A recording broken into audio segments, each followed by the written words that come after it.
Welcome back to another episode of the Educational AD Podcast. We'll be right back with today's guest, but we want to give a shout out to our podcast partners, the Florida Coaches Coalition, We Coach, and the Global Community of Women in High School Sports. Check these great organizations out and see how they can help you. And now, please stay with us. Don't hit that fast forward button. Let's hear a quick word from our podcast sponsors. We want to say thanks to Sideline Interactive indoor scoring tables and video boards. One of the best purchases I ever made was our Sideline Interactive score table. We use it for home games, of course, but we also use it for pep rallies, for signing ceremonies. Their products are tremendously versatile, and their customer service is just outstanding. Go to sidelineinteractive.com and schedule a live web demo and see their tables and boards in action. That's sidelineinteractive.com. We also want to thank Hometown Ticketing, the leading digital ticketing provider to schools and colleges. Go to hometownticketing.com. They're going to show you how to set up and sell your tickets online, not just for athletic events, but for concerts, for plays, for dances, even graduation. Hometown will also set you up with a dedicated client success manager to provide hands-on support every step of the way. That's every step of the way. Go to hometownticketing.com to get started. Hometown Ticketing, simple and easy online ticketing. We also want to thank Snap Mobile.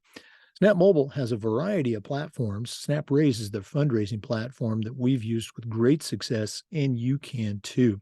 They've helped schools just like yours raise over $700 million. They even have a program where you can get your funding before you actually start your fundraiser. I don't think anyone else does that. Go to snapraise.com. Check out their entire suite of platforms. That's snapraise.com. We also want to thank Gipper. Go to Gipper.com, see how athletic directors are creating world-class marketing content for their school. You can do it in seconds on any device, and you don't need any design experience. Use our podcast code ADPOD10 and get 10% off. That's Gipper.com. Create custom content for your school's social media channel. We also want to thank Wall of Fame by Vital Signs. They're going to bring your school's legacy to life. The Wall of Fame is an interactive touchscreen console that sits on the wall of your school, highlighting your top performers, both past and present, in athletics, academics, and the arts. But it's so much more than that. The Wall of Fame is an extensive content program that helps you every step of the way, allowing you to tell more compelling stories that will better engage your audience. Go to vitalsignswalloffame.com for more information, and go to vitalsignswalloffame.com/Jake and get a 5% discount off your Wall of Fame purchase. Check them out today. We also want to say thanks to Huddle. Go to huddle.com and change the way you see the game. As an athletic director, I made sure our school was a Huddle school, and the tools that they provided helped our teams, our coaches, and our athletes play at the highest level. Huddle provides a complete solution with a professional grade analysis. Go to huddle.com and see why we believe in sports and teams believe in Huddle. Join the 6 million users and find out how to turn your school into a Huddle school. We also want to thank Final Forms for their support. Final Forms can help your stakeholders, your coaches, and you as an athletic director do your job better. For parents, they've got things like reminders for physical expiration dates. For coaches, they can help with coaches' certification and communication with their teams. And for athletic directors, they can help you with all the reports that come across your desk. You know, it's time that you talk to someone who's walked in your shoes, someone who gets it. To take those next steps, go to finalforms.com/Jake. That's finalforms.com/Jake and get started with Final Forms. And we want to say thanks to Athletic Surveys by LifeTrack. Athletic surveys are a quick, easy, and affordable way for you to collect comprehensive data that allows you to evaluate and improve your entire program.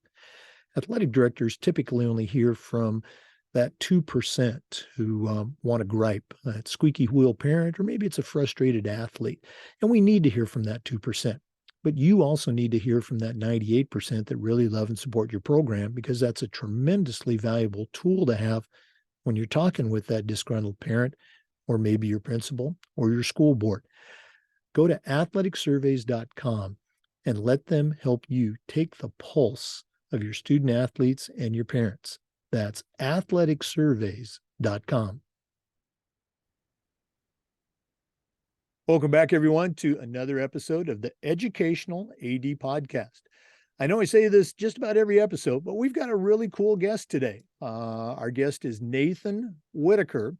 If you haven't heard of Nathan, you might have been living under a rock. He is, among other things, he's a best-selling author multiple times. He's collaborated with people like Tony Dungy on his best-selling books. He's a sought-after speaker and presenter on a national and a world stage. He's also able to say this. He's a Super Bowl winner, and we're going to hear a lot about that and some other things. But Nathan Whitaker, welcome to the Educational AD Podcast. Jake, thanks so much for having me. It's a pleasure to be here. Well, again, you and I were talking, we connected through a mutual friend, and excited to have what I call an A-lister come to our podcast. So let's go and jump right in.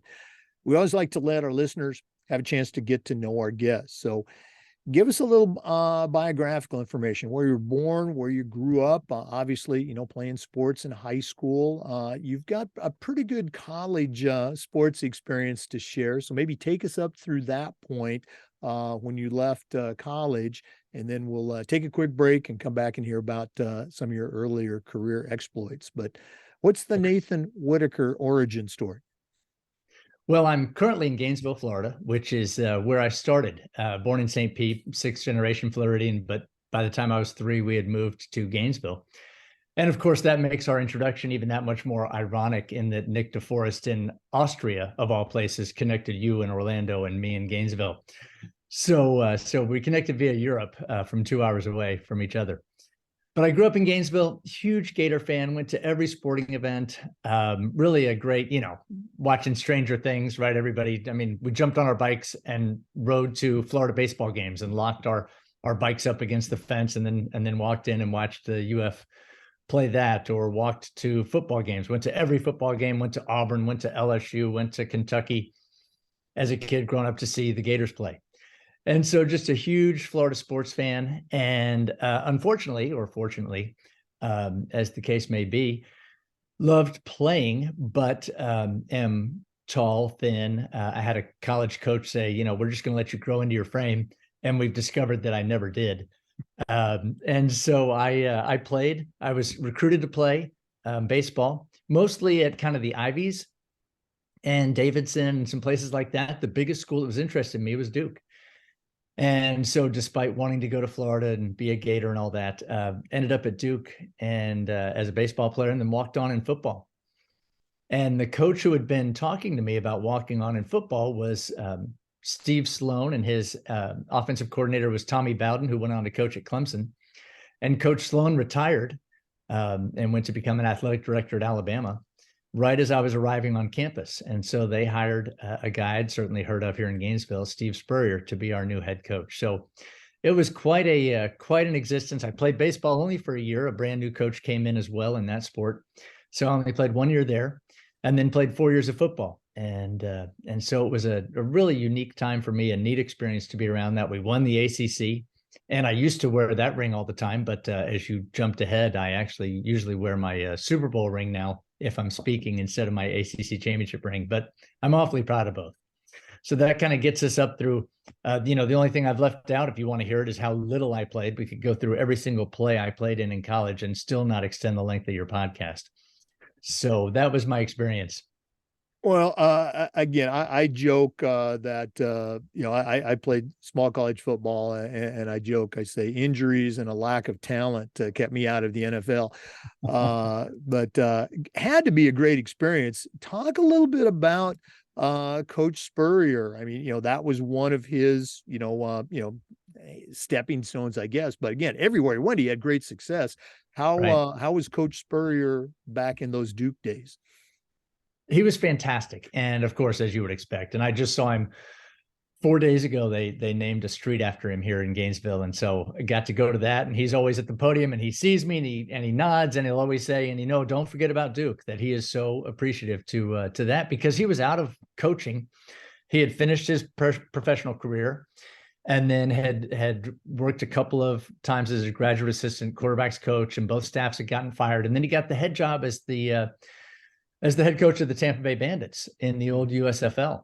And of course, they were doing great. And it was, I think it was air ball or air attack or something had, I mean, of course, Coach Spurrier's throwing it all over the field, and the Bandits were great. And then the league folds, and he's out of work, and he's selling real estate in Tampa.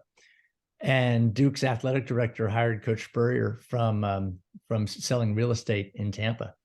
And so Coach Spurrier has always been very appreciative of that, very openly so. As an aside, the Duke athletic director at the time made two hires that people criticized. One was Steve Spurrier, one was Coach K, who hadn't had a ton of success at Army going into the Duke job. So he was pretty good at evaluating some of those coaches. But it was a great experience with Coach Spurrier. And I think what's relevant about his Bandit experience and all the time he'd spent in the NFL is that he treated us as professionals. Looking back, we had two team rules. One was don't embarrass yourself, your family, or Duke University, which of course, you can fit anything under that, right? That you want to as a coach. Mm-hmm. But the second was don't wear hats inside. And he gave us a lot of latitude. And I think it came from the Bandits and from his playing days that he really didn't oversee everything in a lot of ways. And on Saturday, he was not big on the pregame pep talk. He would say, look, however we practice during the week is how we're going to play today. And we had a good week of practice, and we put in our time. And conversely, he would get very upset during practice, and he'd say, look, we're going to play on Saturday exactly like what we're doing today on Wednesday afternoon. And we need to focus, and we need to do better. And so those were great lessons for me as an 18, 19, 20-year-old to realize that, okay, all this preparation that nobody sees really matters. And that we're not going to necessarily just somehow turn it up on Saturday on game day and do something different than we've been doing. So it was a really unique time and a great experience. And he was a blast to be around. And he took great pride. He worked hard and the like, but he also was one of the pioneers at a time when other coaches were starting to sleep at the office and do those things in the 80s and hold themselves out at that. He took great pride in the fact that reporters would see him on the golf course on Friday afternoon, and then he would go whip his counterparts on Saturday afternoon. So anyway, it was a neat time playing for Coach. It's got to be great. I've had the pleasure of hearing him speak a number of times, but very cool. Thanks for sharing that. For our listeners, our guest today is Nathan Whitaker. He's a best-selling author, consultant, speaker, and again, a Super Bowl winner. We're going to hear about that and more. Let's take our first break. This is the Educational AD Podcast. We want to say thanks to Sideline Interactive indoor scoring tables and video boards. You've heard me say before, we have a Sideline Interactive indoor score table in our gym, and it's just fantastic. We use it for home games, of course, but we also use it for pep rallies, for signing ceremonies. Their products are tremendously versatile, and their customer service is just outstanding. Go to sidelineinteractive.com, schedule a live web demo, and see their tables and boards in action. That's sidelineinteractive.com. We also want to thank Hometown Ticketing, the leading digital ticketing provider to schools and colleges. Go to hometownticketing.com. They will show you how to set up and sell your tickets, not just for athletic events, but for things like school plays, concerts, school dances, even graduation. They'll show you how to scan the attendees that come to your games and collect your revenue. And every step of the way, you'll have a dedicated client success manager that's providing hands-on support. That's every step of the way. Go to hometownticketing.com to get started. Hometown Ticketing, simple and easy online ticketing. Welcome back, everyone, to the Educational AD Podcast. Our guest is Nathan Whitaker, international speaker, motivational author, and world traveler. Okay? Nathan, you were just sharing with us, your experience at Duke University as a student athlete. Had to be a tremendous experience there. After you finished your college playing career, I'm going to guess, like me, the NFL wasn't calling. So what were some of those early career stops that kind of led up to where you are now with the Whitaker Company? Yeah. So, it's just as an aside to touch on that piece about the NFL not calling. I ended up kicking off twice in 4 years. That was what I played. And then in baseball, as I mentioned, I played a year. I had 31 at bats. I played in half the games and so on and so forth. Yet still, even as all that was developing, and this may just be part of the mindset that I had, or maybe the mindset of a young athlete or whatever, I fully thought that I was going to have a shot at playing in the minors or maybe going to the combine or something. And I was so far from that. At one point, they came and asked us, we had a team meeting and somebody from the outside came in and said, how many of you guys are going to play after college? And, 70% of the hands went up. I mean, this is not Alabama, right? This is Duke, 1989, 90. So it's interesting. And even had a conversation with my dad where at one point, I wasn't doing great in school. I was doing okay. But I said, look, I've got a higher GPA than the average team GPA. And he's like, how about we do as well as we can and then let everything else kind of figure it out as we go. And it was a great lesson. I've had a bunch of great lessons. So ended up doing better. And then that opened doors for me to, once I was clearly not going to go professional, to go to Harvard Law School. And so I attended there. I graduated from there in 1994 and ended up clerking for a federal judge. He just passed away a couple of months ago, but he was appointed by President Nixon and was on the bench for 30 some odd years. And my dad had actually clerked for him in the 70s.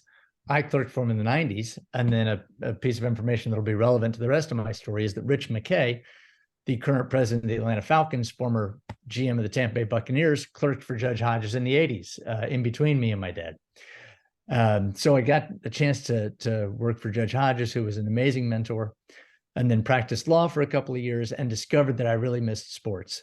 And so knocked on a bunch of doors, got an offer from the Jacksonville Jaguars, and spent 3 years with the Jaguars. And I worked, they needed somebody, it was June, and they needed somebody to take over team travel, that the team travel person had left. And they said, we know you don't know anything about this, but we need you to just handle this for the season, and then we'll get you out of that. And so that was an interesting experience. And I still talk about that to this day in my talks about owning your role, and it being a role that I was not very good at, and I'm not terribly organized. And some of the people who are, I'm much more the writing, creative, whichever side of the brain that is, and the people type mind where everything's filed away and whatever, that's not me. So it was a season of really learning to overcome some of those things that I wasn't very good at and didn't love. Standing on a curb at 5 a.m. to make sure the buses were there. I'm standing there at times going, I went to Harvard Law School to stand in the cold dark in Cincinnati to make sure the buses are here.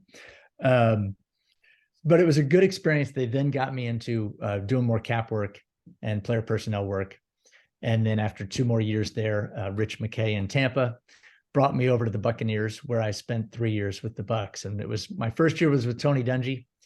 And Tony tells everybody we worked together for 2 years. And I have to remind him it was one really, really, really long year that we were together. And then Tony was fired. Coach Gruden came on, spent 2 years with Coach Gruden, the first of which was when we won the Super Bowl. And then I was there 1 more year. We didn't make the playoffs. Bruce Allen came in as general manager to replace Rich McKay.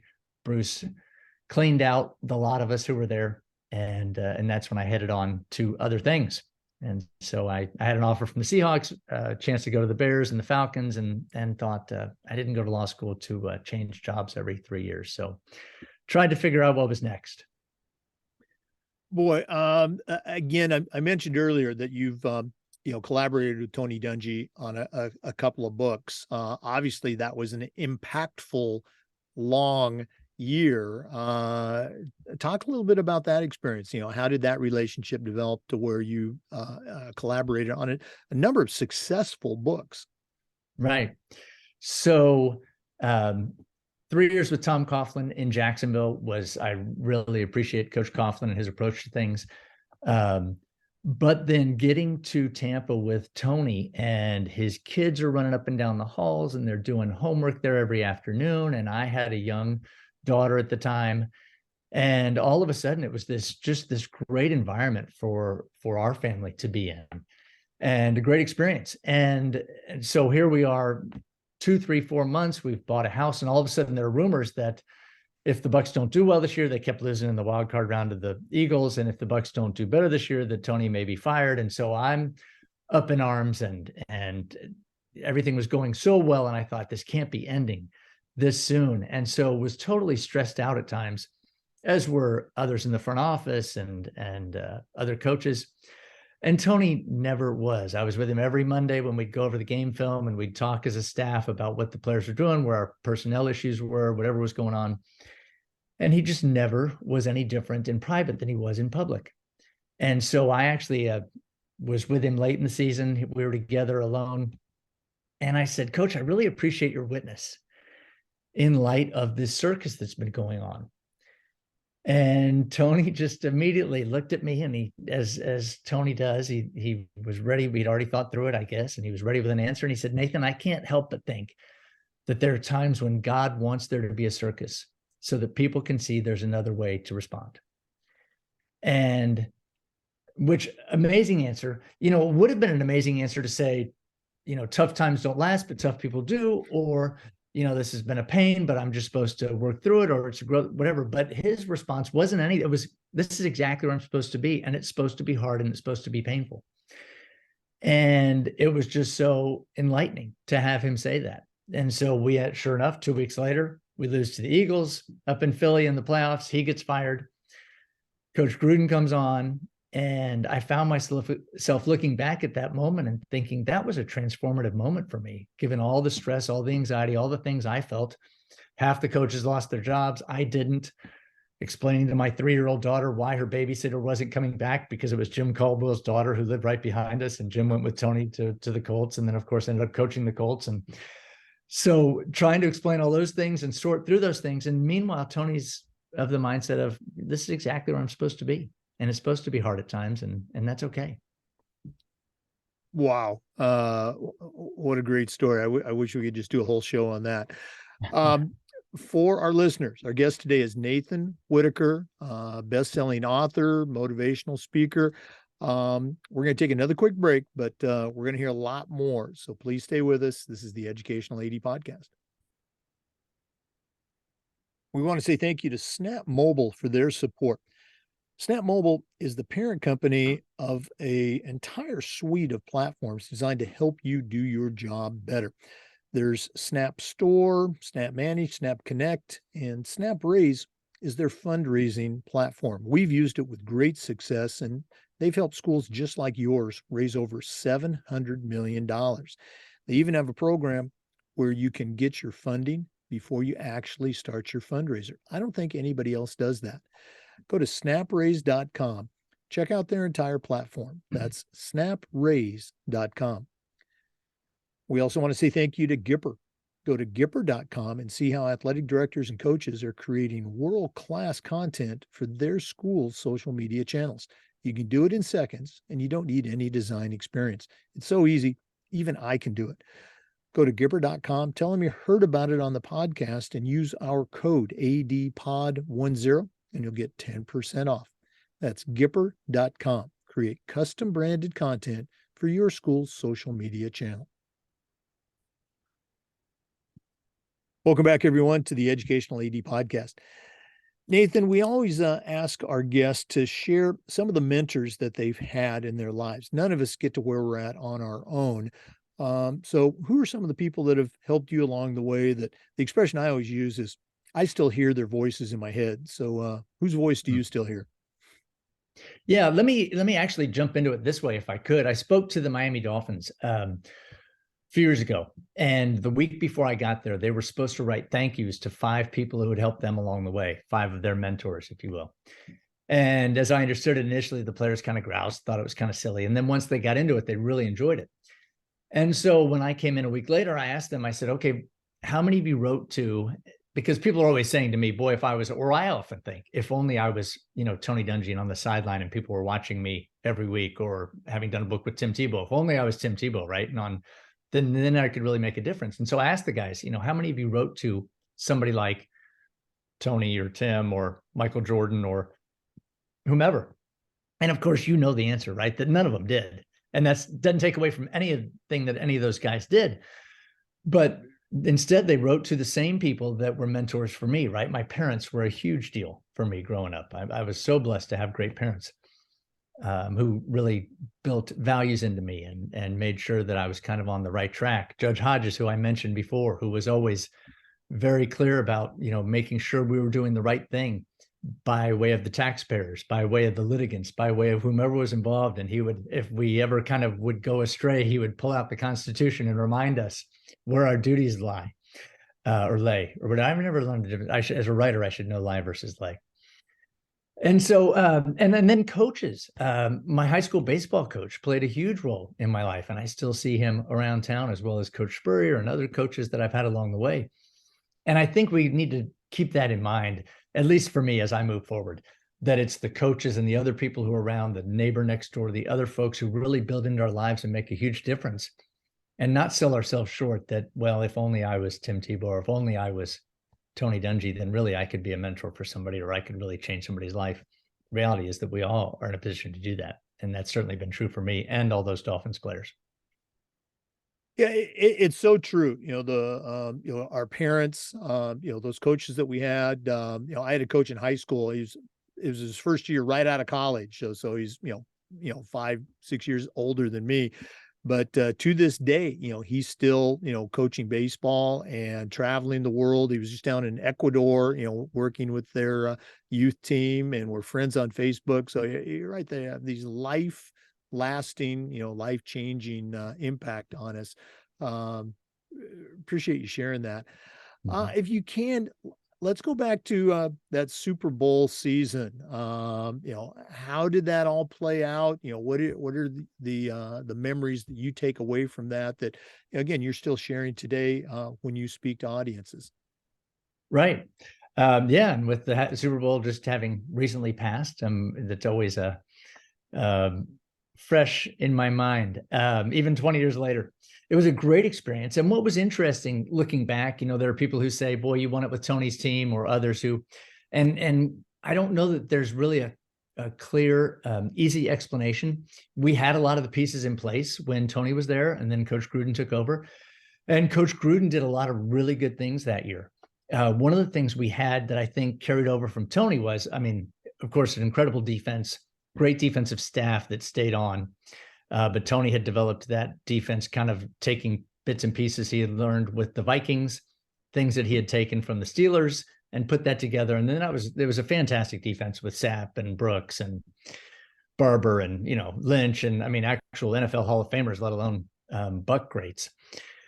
But so we had that. And then we also had a very player-led leadership group, and that we just had some very strong leaders. And so through the transition, from Coach Dungy to Coach Gruden, it still was a player-led team in a lot of ways, and not to take away from the leadership of either one of those. But Tony had spent 6 years there in Tampa, speaking quietly, and when he was upset, speaking even more quietly.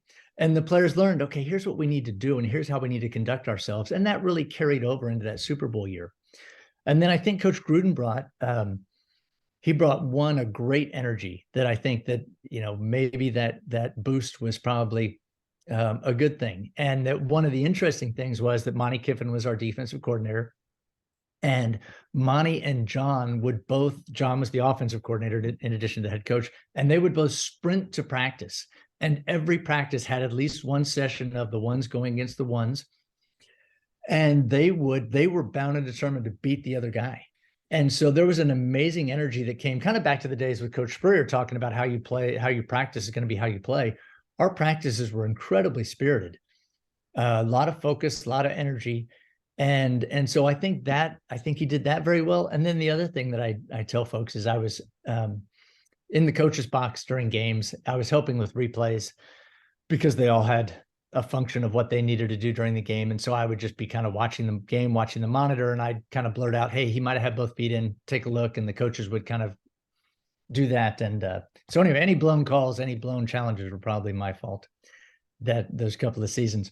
But I would hear occasionally on the headset, Coach Gruden would say, hey, what do you guys think of this call? And he'd make a play call. And during the regular season, there was some hits and misses.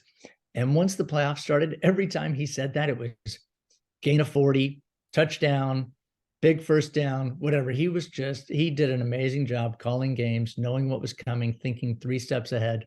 So it was an interesting season to see that leadership piece from the players come through, the energy and the spirit come through and then also just kind of some tactics also pay off. So it was a lot of fun to talk about experience. San Diego that's where the Super Bowl was, where we beat the Raiders. That was fantastic. My wife she was seated down low, and they shoot off so much confetti on the sidelines that she couldn't see us on the field. We had left the coach's box early because we were up by so many that we knew we were going to win, and we had gone down to the sideline, and it was kind of like a wall of confetti. There was so much there that she couldn't see us. But in some ways, the bigger thrill was beating the Eagles up in Philadelphia in the NFC Championship game, and knowing that we were going to go to the Super Bowl. That after all the losses in Philadelphia, and including the painful loss that I felt so acutely that resulted in Tony being fired, to go there and win in the final game at Veterans Stadium before they tore it down was such a thrill. And to fly home and know that, oh my gosh, we went and we took care of that up there was quite a thrill. Oh yeah, it's got to be just an incredible high. And talking about Tony Dungy, he had his Super Bowl moment, later with the Colts. Okay. Right. Any connection there? I'm sure you sent him a congratulatory phone call or text. Right. Well, we were then very much in touch because I was trying to talk him into writing a book at that point. And so I had been let go by the Bucs, decided I would write a book. And Tony kept saying, nobody wants to read about me. I don't know that I have anything to share. And so I was trying to work on some leadership concepts and maybe turn those into a book. So I was constantly visiting with him in Indianapolis, also going to Buffalo and Houston and visiting with some other coaches.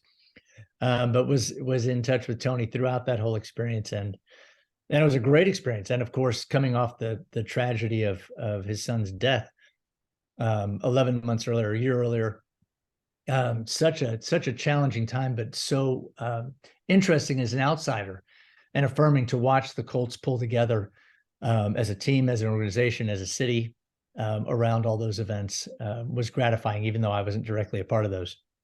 Right. Again, just truly appreciate that insider's look into that season, and again, the leadership decisions that were all a part of that.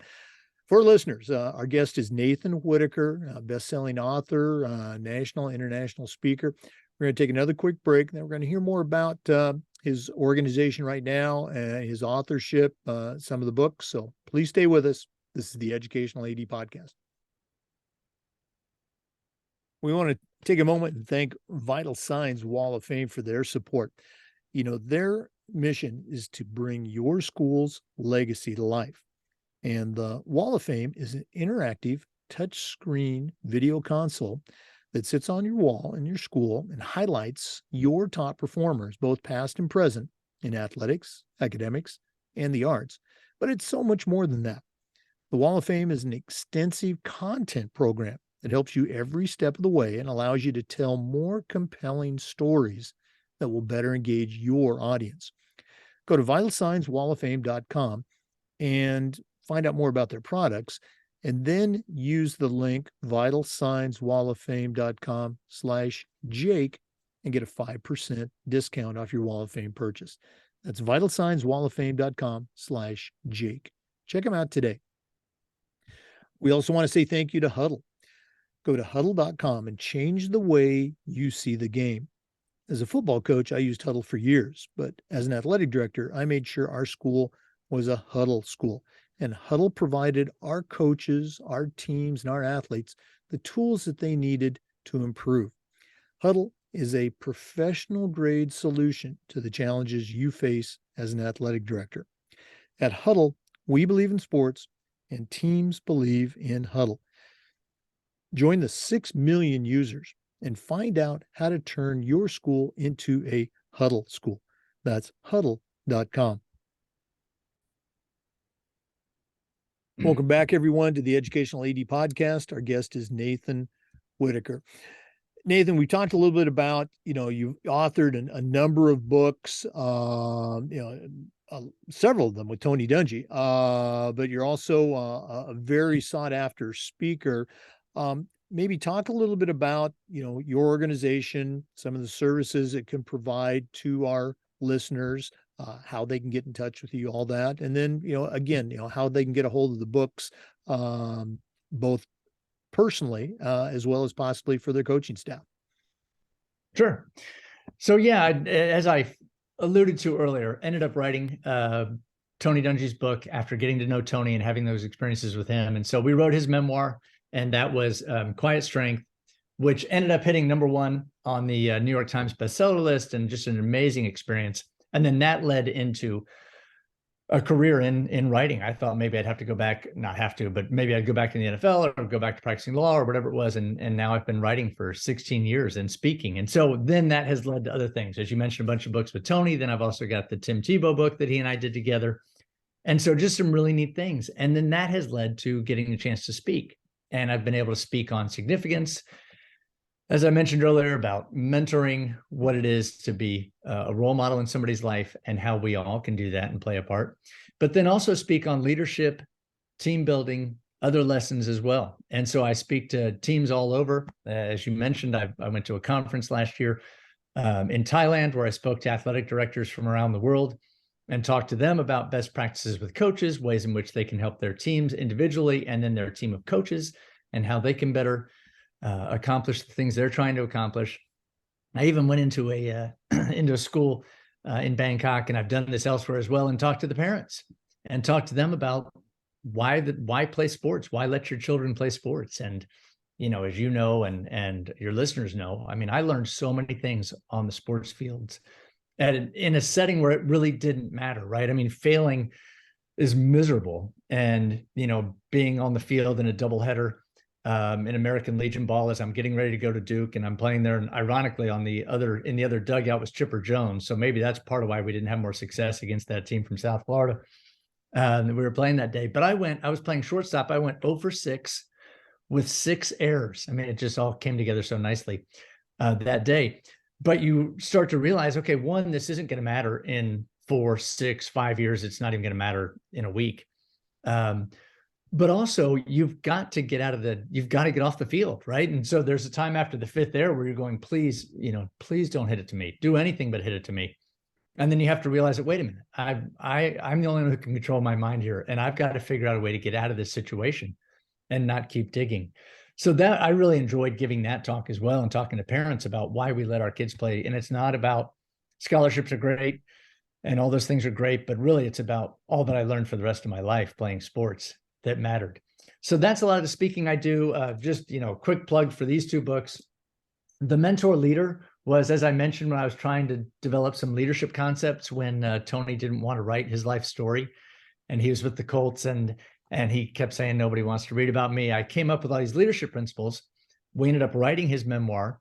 And then when that did so well, hit #1, all that, the publisher came back and said, would you have any interest in writing a leadership book? And Tony kind of balked. And I said, wait a minute, I've got pages and pages of notes ready to go on how Tony is as a leader, and then other principles. And so we wrote The Mentor Leader, talking about how you build other leaders, how you mentor people to become leaders. And then recently we wrote a book called, let me see if I can hold it up in the right way, but The Soul of a Team. And it's about team building. And for me, this is a very fun book. We created a fictional team, the Orlando Vipers, that is doing everything wrong. And it's a lot of true stories we saw from different coaches, but Tony didn't want to ever embarrass anybody. So we fictionalized it and put it in there. But basically talked about 4 elements: being selfless, owning your role, being unified, and having a larger purpose that spell out SOUL for the soul of a team. But those being very simple principles that teams can embody and put into practice in order to become better functioning teams. So that's a lot of the speaking I do. And as you mentioned, I do it virtually, and I travel the world and I travel the country, and really love speaking with teams, with schools, with companies. So. Well, let's go and take it to the next level. Let's talk about the books first. If one of our listeners wants to, get one of your books, what's the preferred way for them to order a book from you? Whatever is best and easiest. They can certainly reach out to me through my website. It's nathanwhitaker.com, and my wife calls it my shrine to me. But they can get it through my website. They also can go to Amazon, any sort of local bookseller. We've been so fortunate. Every book is still in print. They're still out there. And so they can go to any of those places to find them as well. And a lot of easy, fast shipping ways that you can get them there. So however they want to do it's great by me. Okay. Also, many of our listeners are athletic directors. They're always looking for, professional development for their coaches, or as you talked about, speaking to parents and helping coach the parents. I'm going to guess they can go to your website to find out about speaking, bringing you to their school. Right. They can contact me through the website. There are some clips on there.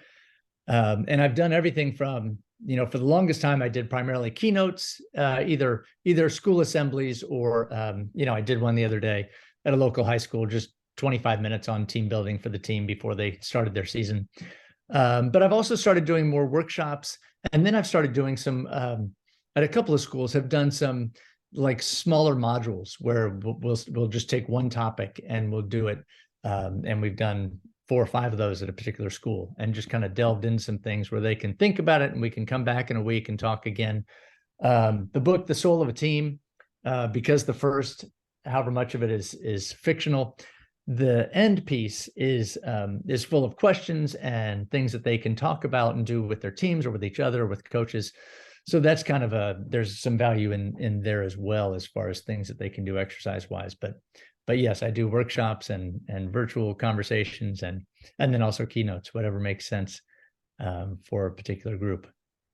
Well, as long as we've got you on the podcast, we're going to take advantage of your skill set here, your toolbox.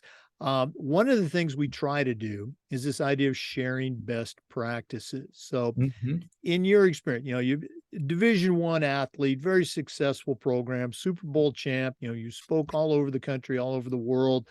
What are some best practices that you've seen that you can share with our listeners that they can put into practice at their schools? Okay. One of the things that I've seen repeatedly in teams that functioned well is where they are, there's a spirit of collaboration, or at least of openness, where you're sharing and you're communicating and you're talking through things. I've been with organizations, and I won't name any, but one where we just didn't share, we were doing salary cap information, we kept it to ourselves, and we didn't share with the scouts who were on the road looking at players. And that was really hard for us to then value what they were seeing on the field, because they didn't have an understanding for what we were doing. We didn't have an understanding there, but it required some trust and some openness to go, okay, here's how my job works and here's what I need to do, and the like. And then I've also seen it with coaches where one of the great things I think that Billy Donovan did when he was here at UF, he's become a good friend, but the former Florida basketball coach who's now with the Chicago Bulls, is he started a breakfast, and they still do it at UF, but it's like once a month, where the head coaches will get together and they'll talk about, here's an issue I've got, here's something I've got going on with a player, here's something that's not working for me late in games, and I'm panicking during timeout moments or whatever. These incredibly high level coaches are getting together and sharing, even across sports, things that work, things that don't. And just being willing to be open and to say, hey, okay, I don't have all the answers. And, Billy started that, I think, after his second national championship. And he's like, you know what, there's a lot I should be learning from the volleyball coach. And she's won however many SEC championships. And why am I not picking her brain? And so that spirit of being open and talking. And then tied into that is this idea of not being afraid of conflict. That I don't enjoy it. I certainly don't love conflict at all. And I usually try to avoid it, but that's not helpful. And a lot of times that just shows our differences or misunderstandings. And so there are times when there's a conflict on a staff or among different coaches, or, hey, you're giving all the practice time to this sport and I can't get into the gym or whatever. And then just being able to understand that, okay, I'm glad this is on the surface versus simmering. And let's see if there's a way that we can understand, hey, here's the issues they've gotten, the stresses, and here are the issues they've gotten. And we may not get to a resolution, but at least we're being heard and we're talking through it. Those are a couple of things that jump to mind. The other thing, if you want a third, the other thing that I think is this idea of seeing yourself in education, whether you're a teacher or an AD or whatever, and not necessarily in an academic way, but seeing that I'm either always learning or I'm teaching. And to the extent that coaches see themselves as teachers, I think is really helpful. This idea of, I had a coach say, or Tony actually said at one time, I said, why aren't you calling more timeouts, or why aren't you more involved? And he said, you know what, I can't teach during the test. right? Part of what I've got to do is I've got to teach before the test comes so that they're prepared and they're ready for life, for the game, for whatever it is. And so I need to teach and then get them ready to handle situations. But then also, John Calipari of Kentucky, I saw a quote the other day where he said, we're not winning and losing, we're winning and learning. And so these experiences where we fail, where we fall short, we need to see those all the time as, what can I learn from that? What happened there? And is there something I can do differently? And it might not change the outcome, but would I at least be better off if I did things differently? And so we're always either learning, teaching, or both. And I think that's a really helpful mindset to have. I love it. Coaching and teaching, great stuff. For our listeners, our guest, if you haven't been paying attention, is Nathan Whitaker, successful author, speaker, motivator. We're going to take another quick break, but we'll be back with some more. This is the Educational AD Podcast. We want to thank Final Forms for their support of the podcast. Final Forms can help you prepare for your best season ever. Final Forms can help your stakeholders with things like reminders about policies, about physicals, and all the forms that come when you have an athlete in the house. Final Forms can help your coaches with attendance, with communication. And for you as an athletic director, Final Forms can help with eligibility, with rosters, and all the reports that come across your desk. It's time that you talk to a team that's walked in your shoes, somebody who gets it. Go to finalforms.com/Jake. That's finalforms.com/Jake. Find out all the ways that Final Forms can help you. Welcome back, everyone, to the Educational AD Podcast. Nathan, you and I were talking during the break a little bit, and you mentioned that you have a topic that is near and dear to you. So go ahead and share that with our listeners, if you would.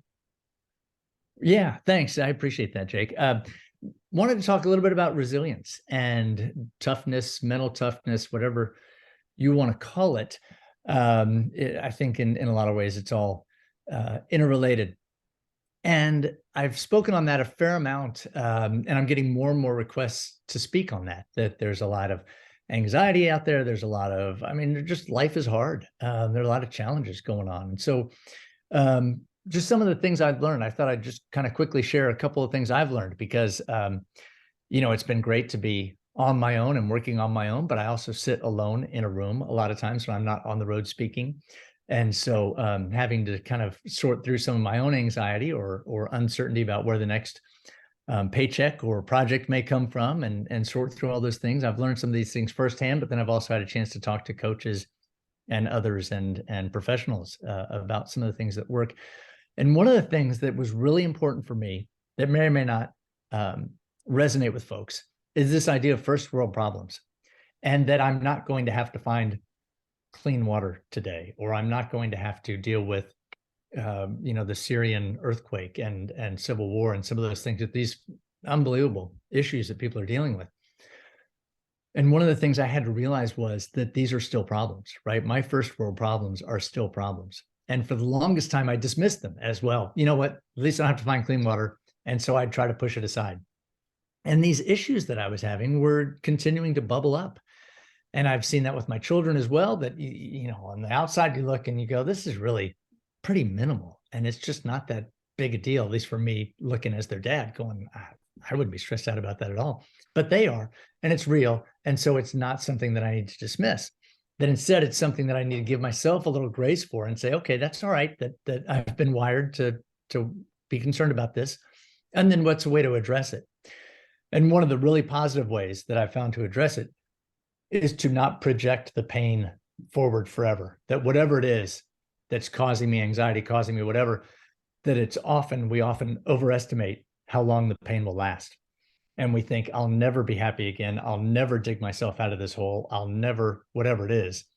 When the reality is that if I figure out today, what are some things I need to do today, I won't be where I want to be. The pain, the discomfort, the anxiety may still be there, but I'll at least be on a path. And I don't need to project forward and think, I'm 54 now. Oh my gosh, when I'm 60 and I'm still dealing with, whoa, whoa, whoa. I'm 54 on February 15th, February 18th, whatever day it may be. And then a day from now, I'll be that much farther along, but I don't have to necessarily try to figure out what everything's going to look like. Take steps toward the future, but don't race ahead and assume that it's always going to be painful, miserable, whatever. That stay in the moment as much as possible with, here's how I need to work forward. It may be uncomfortable now, but it won't always be uncomfortable. Wow, great philosophy, and again, I think it's one of those things that I'm speaking globally, not about you. That we give that advice, or we give advice to others, but then sometimes ourselves, it's challenging to follow that in the Right. moment. I can see a million times where like you said, I'm never going to recover from this. Okay, but hey, you do. Okay, great stuff, boy. I wish we had a lot more time. This has been so cool getting to know you, and again, we're only about an hour and a half apart, so maybe we're gonna have to work on that. But we're not done yet. We always like to wrap up with the athletic director's toolbox. Now, you're not an athletic director, but you certainly know your way around the world of athletics. And we're going to take a final break and hear from Athletic Surveys, who sponsor our toolbox segment. When we come back, I'm going to challenge you to send out a brand new athletic director on their very first job, but I'm only going to let you put 3 things in their toolbox. So please stay with us. We're going to find out what Nathan Whitaker is going to put into his athletic director toolbox when we come back. We want to thank Athletic Surveys for their sponsorship of our toolbox segment. Athletic Surveys are a quick, easy, and affordable way for you to collect comprehensive data that allows you to evaluate and improve your entire athletic program. Athletic directors typically only hear from that 2% who want to complain, that squeaky wheel parent or maybe a disgruntled athlete. And we need to hear from them so we can address issues in our program. But we also need to hear from that 98% that really love and support our program and have a great athletic experience. And Athletic Surveys supplies you with that.